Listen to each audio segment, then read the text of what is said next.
Hello and welcome to Lucent IS. We will be discussing these few topics today from the Assam Tribune, the Hindu, and the Indian Express newspaper. So 19 September 2024 current affairs. Our second topic is 9 wetlands identified for floodwater storage reservoirs. Now, this topic is very important because recently flood problem solution Home Minister said at least 50 large ponds in the northeast should be constructed so that the water of the Brahmaputra river could be diverted and stored in these ponds. Okay, so 50 large pukhuri, dangor pukhuri, northeast amar construct kobo laibo, jor pra ami extra flood water kin ami divert koribo paru.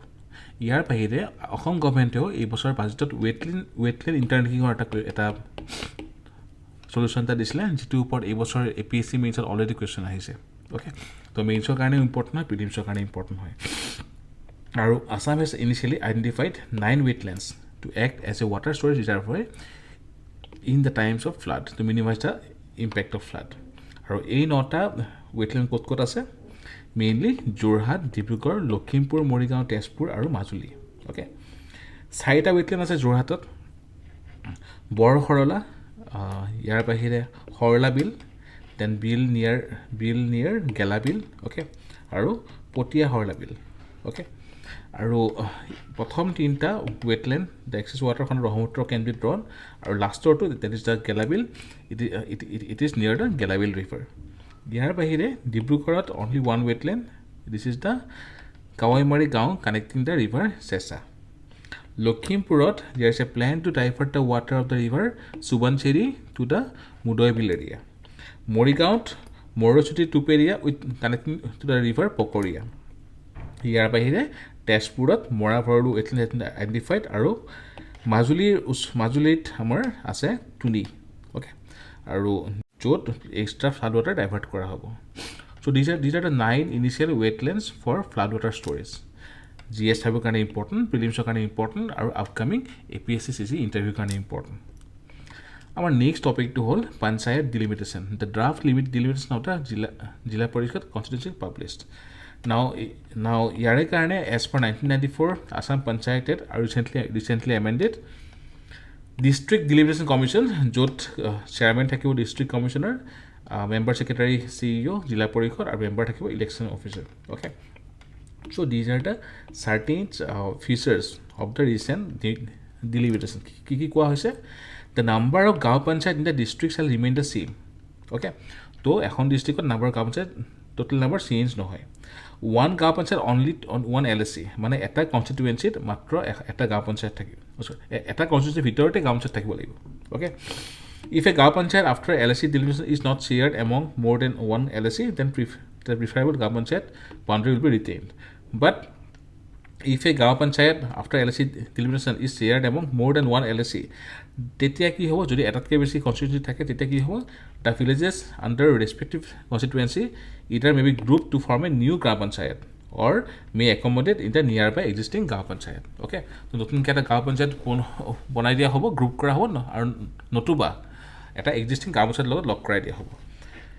If a new গাঁও panchayat is to be formed without violating the criteria 4.2, okay, the population, the natural boundary and the category of district shall be considered as per section 5 of the Assam Panchayat Act. Okay, logote prelims karone bahut beshi important, the census village shall not be bifurcated into 2 or more gaon panchayats. Okay, prelims karone important hoy. Aru if a gaon panchayat is divided between 2 districts, then that gaon panchayat will be considered in the district having the gaon panchayat headquarter. Mane gaon panchayator headquarter যিখন ডিস্ট্রিক্টত পৰিছে তাতে হেতু consider কৰা হ'ব. After delimitation of gaon panchayats, the delimitation of the gaon panchayat constituencies within the gaon panchayat shall be done as per section 6 of the Assam Panchayat Act 1994. Okay, তো এখিনি হল আমাৰ গাঁও পঞ্চায়তৰ delimitation. নেক্সট হল আঞ্চলিক পঞ্চায়ত, আঞ্চলিক পঞ্চায়ত আৰু co-terminus with the development blocks. তো development blocks যেতিয়া reorganization হৈছে তেতিয়া অটোমেটিক্যালি ইয়াতো হৈ আছে. Okay, Jila Parishad, section 65 of the Assam Panchayat Act 1994. A territorial constituency of the Jila Parishad will belong only to one LSC. So similar concept. Okay, in case 10% rural population in an LSC, The LSC shall have 4 territorial constituencies.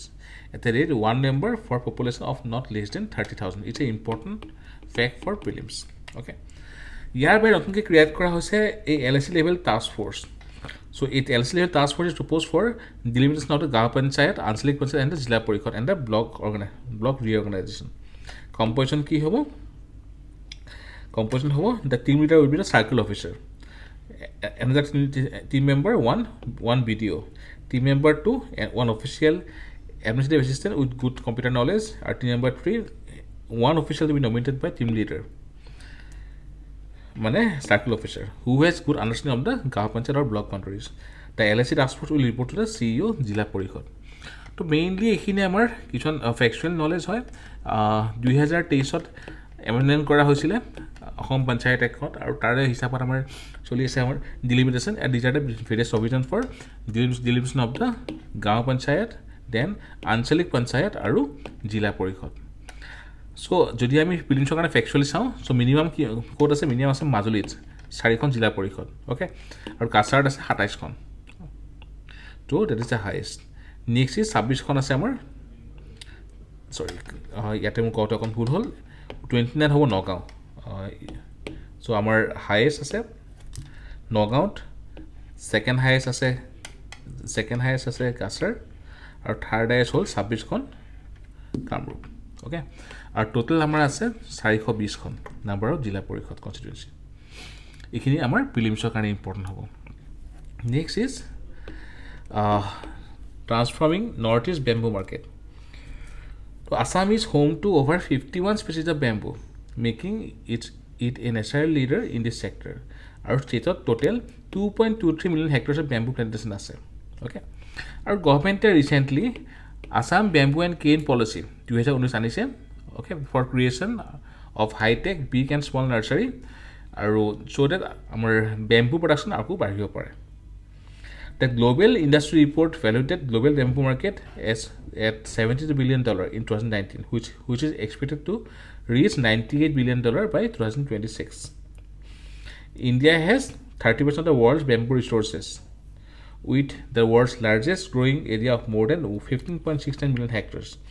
But the country taps only one-tenth of the bamboo potential, contributing to 4% towards the global market. Okay. Although our area to both large hoy to production but our global market is only 4%. India the year by India's market demand for bamboo is estimated to be 27 million metric tons. But currently bamboo production can meet only half of it. Aru China per ami import koris bamboo. Okay, although we have so much resources in northeastern states, ami etia bamboo import kori asu. The government ei karone kisman scheme launch kori jeleka eta national bamboo mission. Actually restructured National Bamboo Mission launched in 2018-19 as a centrally sponsored scheme. Then bamboo cluster development. Nokhon state kora hoise. MSP hike in bamboo, removal of bamboo from the tree definition as per Indian Forest Act 1927. Aru year bahire scheduled tribes and other traditional forest dwellers act 2006 recognizes bamboo as a minor forest produce. So northeast bamboo that kind of important hoy. The next topic is Cyberforensic Lab. Assam to get country's second national Cyberforensic Lab. So, Prime Minister Safe Cyberspace campaign under Assam will have the India's second national Cyberforensic Lab. Important to us in New Delhi. Okay, it is expected to provide critical support to investigating agencies for prevention, mitigation, and prosecution of the cyber crimes. Okay, equipped with advanced forensic tools and technology. ইয়াৰ কাৰণে Assam police আৰু Indian cyber crime coordination centre I4C under ministry of home affairs তেওঁলোকৰ মাজত recently এটা MOU sign হৈছে 2023ত as per NCRB data অসমত total 7621 registered cyber fraud হৈছিলে okay according to sources the national cyber forensic lab will provide early stage cyber forensic assistance to investigating officers okay Now, cyberforensic hoy ki baru. It is the application of investigation and analysis technique to gather and preserve evidence from a particular competent device. It is also known as the computer forensic. The goal is to perform structured investigation. Okay. under the National Cyberforensic Lab, Memory Forensic Lab, Image Forensic Lab, Network Forensic Lab, Malware Forensic Lab, etc. will be established. Okay, আৰু এই total 7টা vertical আছে. National Cybercrime Threat Analytics Unit, threat খিনি analyze কৰিব কাৰণে, Cybercrime Reporting, then Cybercrime Forensic Laboratory Ecosystem Training, ecosystem management, আৰু National Cyber Research Innovation Center. So these are important for prelims, mains, and interview. Our next topic hold 31,000 crore to fence India-Myanmar border. Center has announced to fence entire 1643 kilometer porous border with Myanmar. Okay, and hetu karone grant ahise 31,000 crore. So factually important ki, so 1643 kilometer border ase with Myanmar. Yare bhitor Arunachal Pradesh 520 kilometer, Nagaland 215, Manipur 390, and Mizoram 510. Currently 10 kilometer fencing has been successfully erected near More. Okay, aru center recent decision, okay, scrapping of India-Myanmar free movement regime (FMR), which previously allowed residents living near the border to cross the territory. Nagaland and Mizoram opposed this fencing initiative. Mizoram was the first state in the northeast to call on the government to reconsider its stance regarding free movement regime, which already one scrap course. But Manipur has supported the central government scheme. Now, what is the free movement regime? It was established in 2018 as a part of India's Act East policy, promoting cross-border movement up to 16 km without visa. Individuals residing at a border need 1 year border pass for stays lasting up to 2 weeks in the neighboring country. Aim to facilitate local border trade, improve access to education, etc. Now, why it is being done? In the recent events of many terrorist attack, okay, and many incidents, such as ex-chief minister got bombing, etc. Now, government has taken the decision to scrap the free movement regime. So, free movement regime ki hoy, aru fencing or important. Now, what types of fencing? One is the smart fence project. It's a technologically advanced border security system. Aru yat ki thake physical barrier, sensor, camera, component system, etc. Eta hol bold QIT. Now, bold QIT was previously asked. Bold QIT under CIBMS or Comprehensive Integrated Border Management System was previously installed near India-Bangladesh border in Dhupri. Bold QIT mane hol border electronically dominated QRT interception technique. It enables BSF to equip the Indo-Bangla borders with different kind of sensors in the unfenced riverine area. The concept of CIBMS or Comprehensive Integrated Border Management System is the integration of manpower, sensor, command, and control to improve situational awareness. So, smart fence project, bold QIT, India-Myanmar border important hoy. Next is governor launched 5 development schemes in Assam. So, Assam governor he inaugurated Assam's Pratibha Protsahan Yojana, Assam's Vishwakarma Samman, Governor of Assam's Award for Excellence, Pakha Protsahan Yojana, or Governor of Assam's Varishta Shikshak Samman Yojana. Now, Pratibha Protsahan mane ki hoy, providing resources and opportunities for talented individuals, for students, athletics, etc. Vishwakarma Samman mane ki hoy, to those individuals excelling in the traditional crafts and technical skills. Excellence Award for various fields, education, science, public service, etc. Bhasha Protsahan for preservation of Assamese and other indigenous languages. Varishta Shikshak Samman for senior educators who have dedicated their lives to teaching and shaping the future of students. Prelims are important mainly. Tea production in Assam drops by 11%. Previously, the Tea Association of India warned of a potential 50% drop in the tea production in Assam. Later, data from Tea Board of India showed significant decline in production, with Assam down 40% and West Bengal 23% as of March 2024. Now, due to insufficient rainfall, excessive heat till May, and excessive rainfall post June and July, tea production has decreased. Data released by Tea Board of India recently has said that there is drop of production around 11% Assam and 21% in the West Bengal up to the month of July. Now, kyo hoy গছ গছনি সদায় এটা লেভেলত সমান লেভেলত পানী etc দিব লগা হয় সেইটো কাৰণে আমাক ইৰিগেশ্যন লাগে বাট যেতিয়া ৰেইনফল যেতিয়া ইৰিটেণ্ট হয় অ'কে যে বহুত বেছি বৰষুণ হৈছে বহুত কম বৰষুণ হৈছে তো ইয়াৰ ইম্পেক্টটো কি এটা প্ৰডাকশ্যনৰ ওপৰত নিগেটিভ ইম্পেক্ট এটা পৰে Now, tea is a very important sector for Assam. It contributes nearly 5% to Assam's GSDP. Okay, so prelims are important. The next topic is Hoolock Gibbon biodiversity. So biodiversity is important. Hoolock Gibbon at a whole, they are the seed dispersers. Okay, they primarily eat fruits. As they travel and feed, they disperse the seeds across the wide areas of the forest.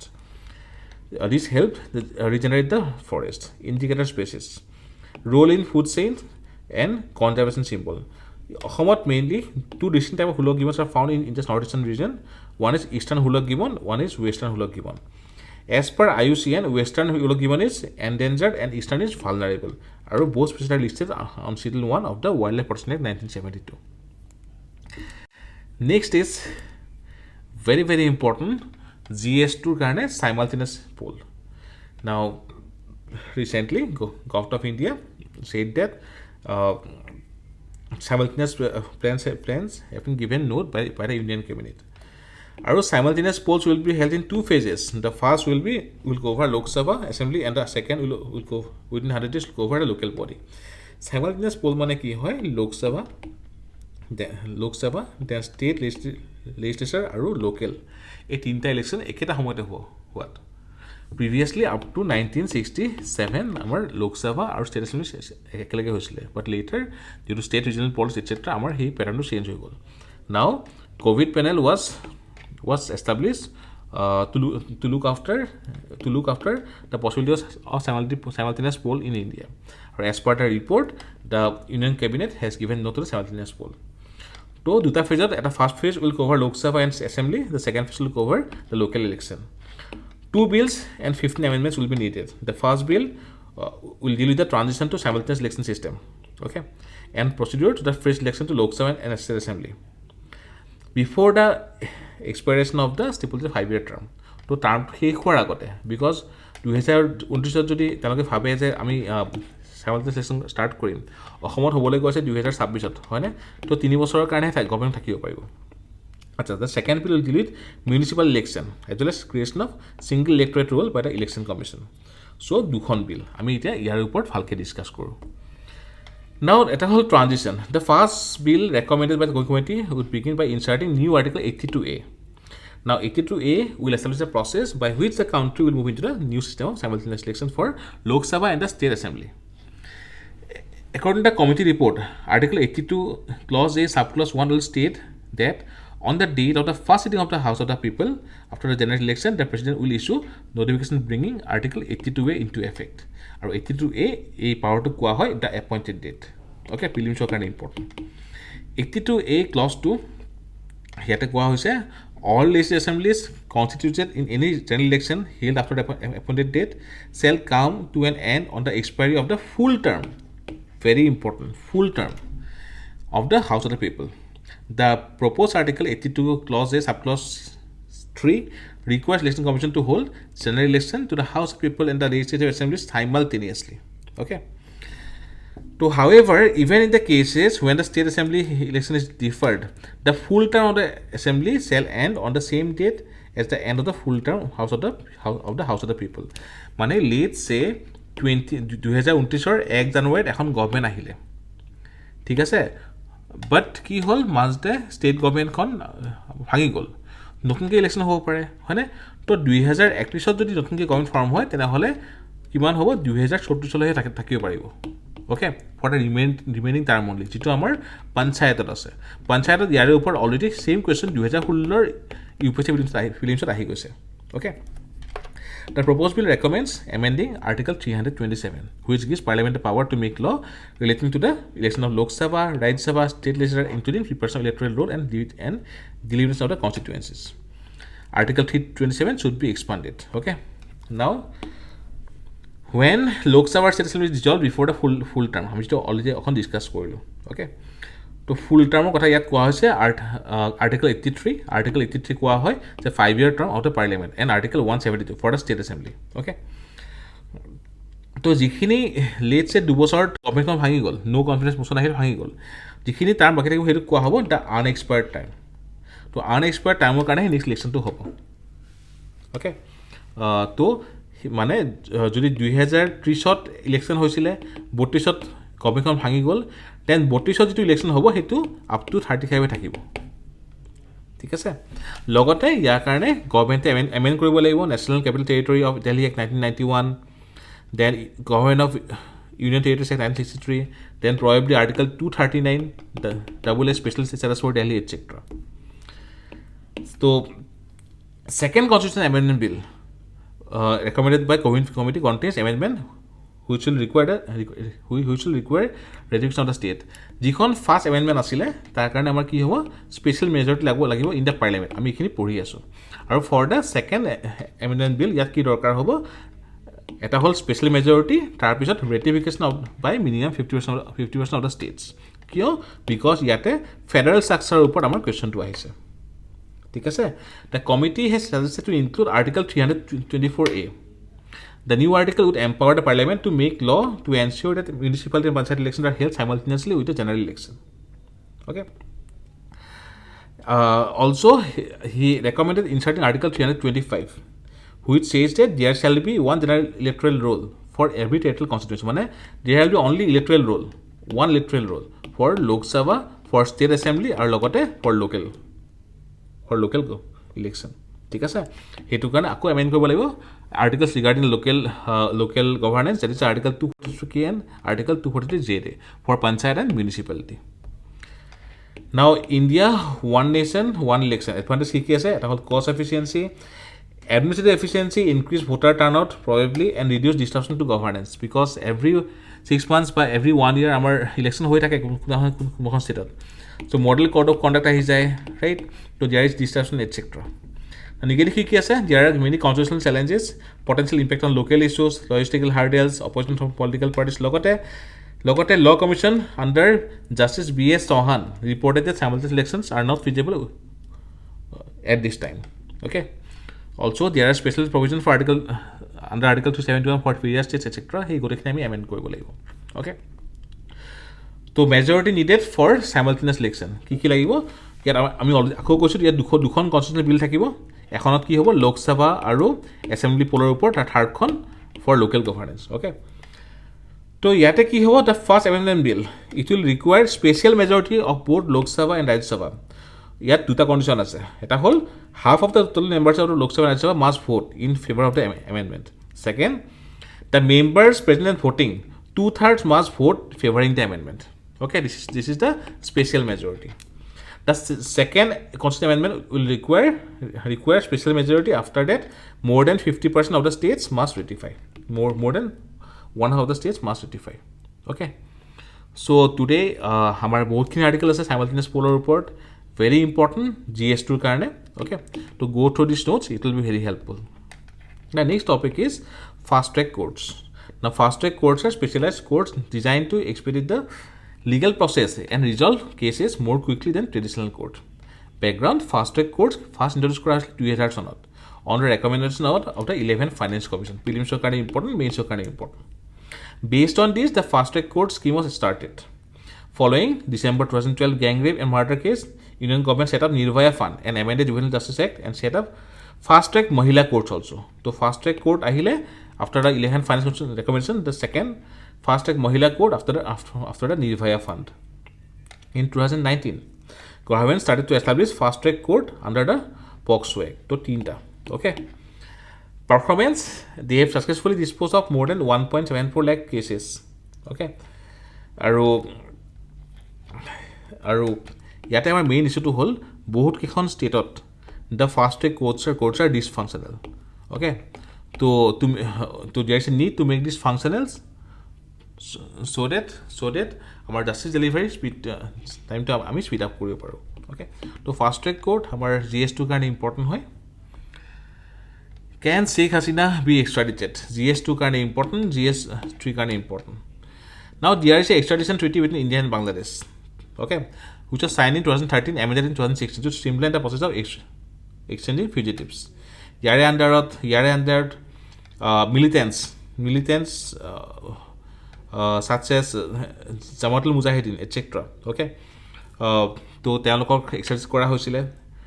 Later alpha leader Anup Setia was extradited by Bangladesh, etc. Provisions কি আছে?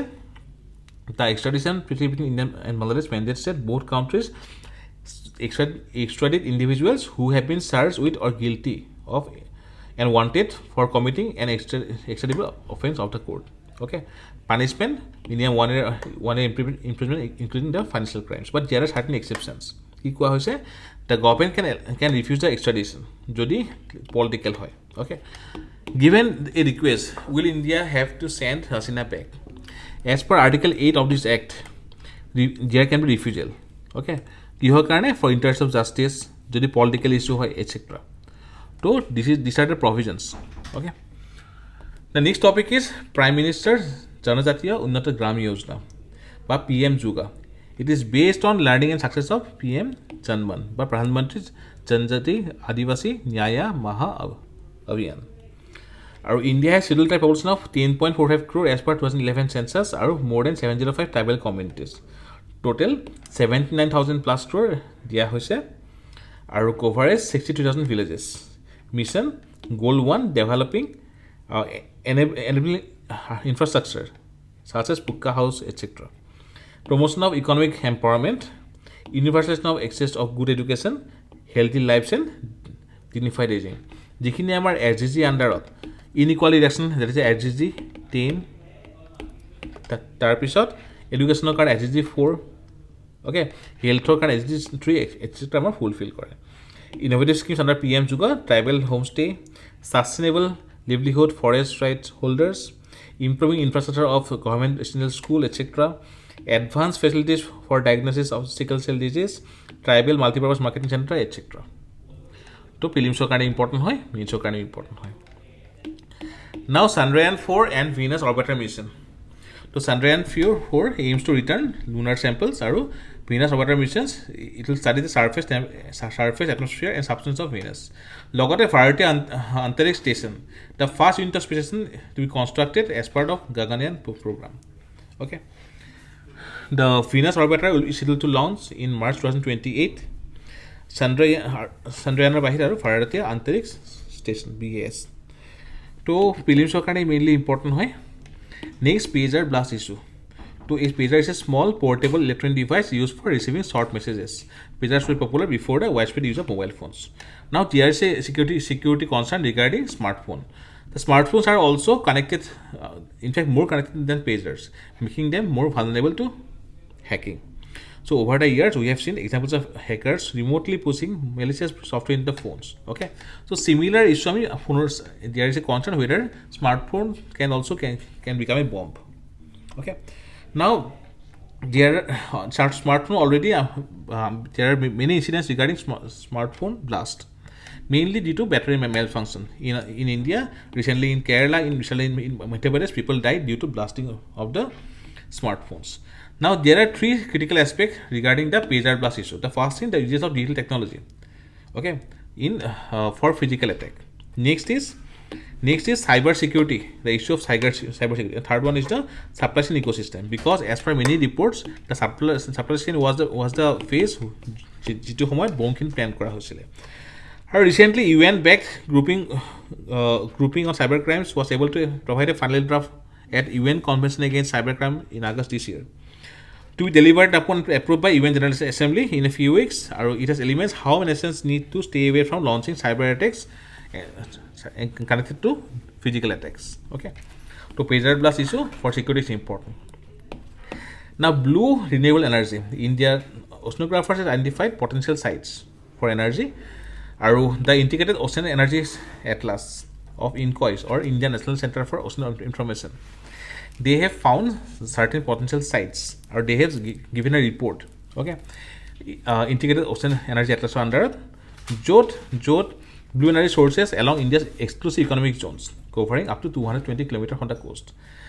Potential estimated energy output up to 9.2 lakh terawatt hours.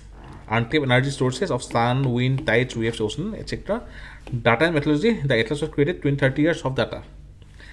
Utility for renewable energy sector. Okay, তো GST কাৰণে important, for energy security is important. Now PM ASA. So PM ASA is a scheme to ensure remunerative prices for farmers and mitigate price volatility. So to address the price volatility of essential commodities, এটা হ'ল price support scheme, provides MSP for certain crops. Price deficiency payment scheme compensates farmers when market prices fall below MSP. Market intervention schemes addresses short-term price issues. Our price regulation fund maintains strategic buffer stocks. Potential benefits ensures MSP, expanded procurement, more direct payments, motivation for cultivation, buffer stock benefits, e-platform, support for price, etc. Lokote, it will help the farmers to stay self-sufficient in many ways. Then Spintronics hardwave. Ultra-fast lasers have achieved spin currents in just 2 femtoseconds. Advancing Spintronics technology. Now, what is Spintronics? It is one of the emerging field. Our prelims are very important, UPSC are very important. It is one of the emerging fields for the next generation nano-electronic devices to reduce their power consumption. Such devices take advantage of electronic spin, quantum property of electrons.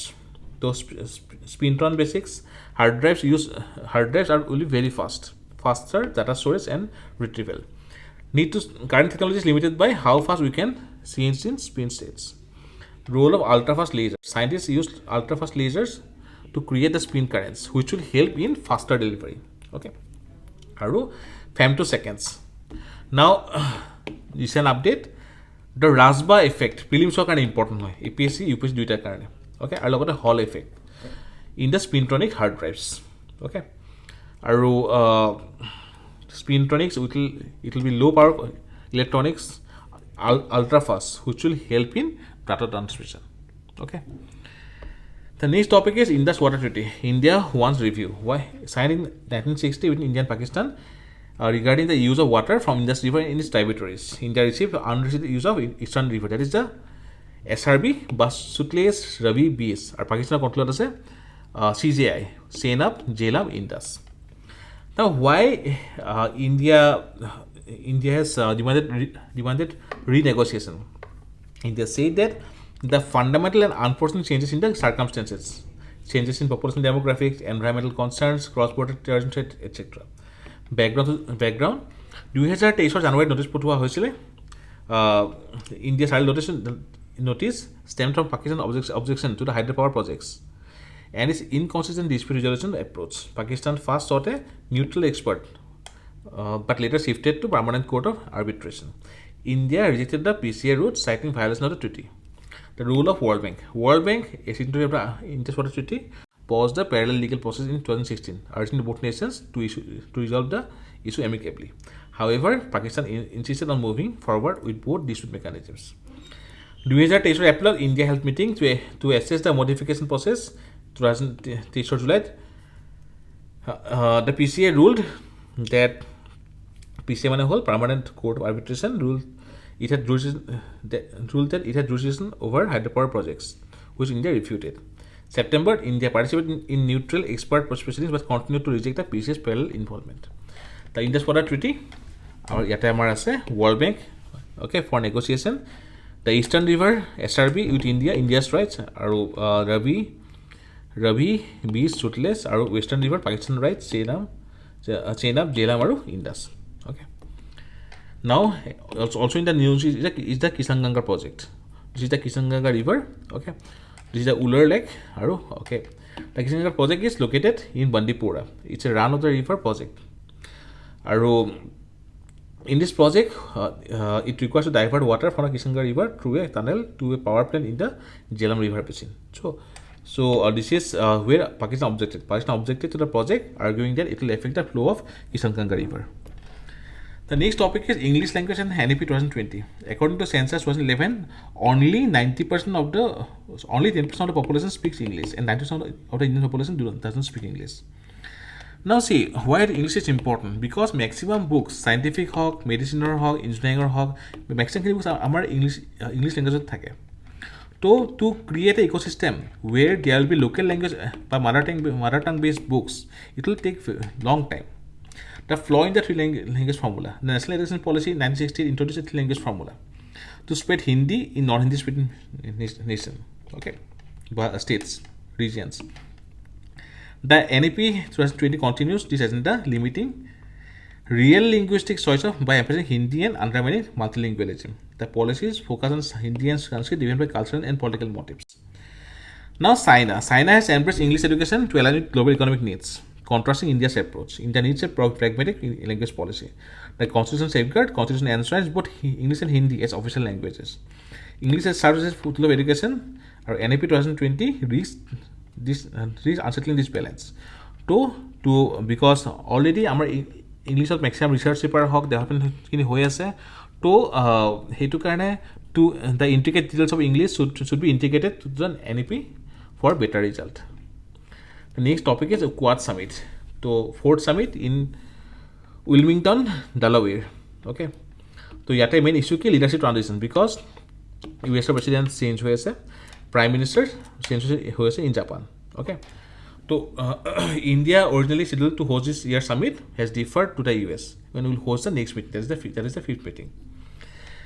So Indo-Pacific integration is one of the main discussion in this summit this year. Our logote Quad Maritime Legal Dialogue, South Asia's program operationalization or innovation harder projects. Yar bahire Indo-Pacific Partnership for Maritime Domain Awareness prelims karone bahut important. Okay. Aru agenda and expansion Quad covers 16 working groups, technology, infra, health, disaster relief, etc. So in the Wilmington summit there is a probability that it will be expanded. Mainly our main show kind of important hoy ei bochor already 2024 main show gose yar report question ahi gose. The next topic is mini-moon. So mini-moon is an asteroid that becomes temporarily trapped by Earth's gravity and orbits the planet for a short period. Mini-moons are small and difficult to detect. So one mini-moon as per nomenclature is the 2024 PT5. So PT5 was discovered using the Atlas of NASA. It is about 33 feet long. It originates from the Yojana asteroid belt. Okay. Aru classification debate. While 2024 PT5 is being considered a potential mini-moon, it is may not be fully qualified because to be a mini-moon, one asteroid must complete at least one full orbit around the Earth. Instead, 2024 PT5 will perform a horseshoe-shaped orbit, meaning it will not complete the full revolution. Okay. So mini-moon ki hoy, what is 2024 PT5, etc. is important. The next topic is regarding Finance Commission. In a recent meeting for the Finance Minister of 5 states, they wanted a raise in the divisional pool of taxes from 41%. Okay. Now, what is the issue? In the discussion, the Chief Minister of Karnataka, Siddaramaiah, reignited the debate by announcing his interest in convening a meeting of Chief Ministers of oppositional BJP states to discuss the growing infringement of state autonomy. The issue is, our developed states they are contributing hugely, but they are devolution enough no hoy. They need tailor-made and social expenditures that could address the particular development because in the competitive environment, the developed states GSDP বহুত বেশি, they need certain help from the state, from the government to remain competitive. Okay. Industrial economic powerhouse, the states require tailor-made capital and social expenditure. Apart from this restriction on states by GST framework on tax collection, load devolution, etc. So there is a need for Finance Commission to address the concern of the high-performing states. The next topic is bioright. So cabinet approach biotechnology research, innovation and entrepreneurship development. So yate amar ki ase main component biotechnology research and development, industrial and entrepreneurship development, aru biomanufacturing and biofoundry. Goal innovation and entrepreneurship, industry academia collaboration, sustainable practices, aru human resource development. Now amar prelims karone important hoy. Okay. Next generation launch vehicle. Cabinet decision, the future of space travel. Next generation launch vehicle, NGLV. Yet a new reusable low-cost launch vehicle for Bharat. 3x the present payload capability. Our total fund is 8,240 crore. Okay. Enable national and commercial missions like human spaceflight missions to Bharatiya Antariksh Station. The payload capacity will have of the NGLV will have 30 tons to lower Earth orbit. Okay. Now Earth orbit আমি পিছলৈ পঢ়ি এটা আছিল lower Earth orbit, এটা হল medium এটা হ'ল হিও higher আৰ্থ orbit okay আৰু higher আৰ্থ orbiter ওপৰত কি থাকে জিঅ'চিংক্ৰনাছ নাও it will be cost efficient higher payload modular propulsion reusable etc so these are the India's launch vehicle one is the satellite launch vehicle augmented satellite launch vehicle polar satellite launch vehicle GSLV Mark 1 and Mark 2 and GSLV Mark 3 এটা হল নতুনকে SSLV small satellite launch vehicle আৰু নতুনকে আমাৰ আহিব NCLV or next generation launch vehicle okay আৰু launch vehicle আমাৰ কি থাকে fuel থাকে এটা হল liquid fuel কিয় লাগে to control the ignition যেনেকৈ আমাৰ LPG gas ঘৰত ঠিক আছে আমি মন গলে জ্বলাব পাৰো মন গলে নোৱা পাৰো সো সেই কাৰণে similar satellite launch vehicle লাগে liquid fuel আৰু solid কিয় লাগে solid এই কাৰণে লাগে to give more trust যেনেকৈ দিৱালীৰ বম কিটা এবাৰ জ্বলালে ব্লাষ্ট হৈ যায় তো সলিড ফুয়েল যদি এবাৰ ইগনাইট কৰা হয় লগালগ সেইখিনিতে গোটেইখিনি জ্বলি যায় বাট লিকুইডটো আমাৰ কণ্ট্ৰল কৰিব পাৰি ঠিক আছে তো ইয়াৰ বাহিৰে PSLV সলিড লিকুইড ইয়াৰ বাহিৰে GSLV তিনিটা ষ্টেজ এটা থাকে solid boosters with 4 liquid steps on and ইয়াত আমাৰ ক্ৰায়োজেনিক ষ্টেজ থাকে cryogenic stage gives very high impetus okay য'ৰ পৰা বহুত বেছি স্পীড ল'ব পৰা যায় the next topic is Swanirbhar Nari to implemented by the Directorate of Handloom and the Textile Ministry benefit empowerment of indigenous weavers improve remuneration skill upgradation integration of modern technology certification increase market visibility etc these are the eligibility and exclusions the last topic is awareness program of ISRO's ongoing space on wheels okay then Amur Falcon list concert in the IUCN list now under 3.0 কি important কোনে apply কৰিব পাৰে কোনে নোৱাৰে ঠিক আছে তো যদি আমি চাওঁ ইয়াতে আশা ৱৰ্কাৰ হওক অ'কে এটচেট্ৰা তেওঁলোকে এপ্লাই কৰিব নোৱাৰে so' the inclusion and the exclusion are important for prelims perspective so' this is all about today's current affairs will again meet টুমৰো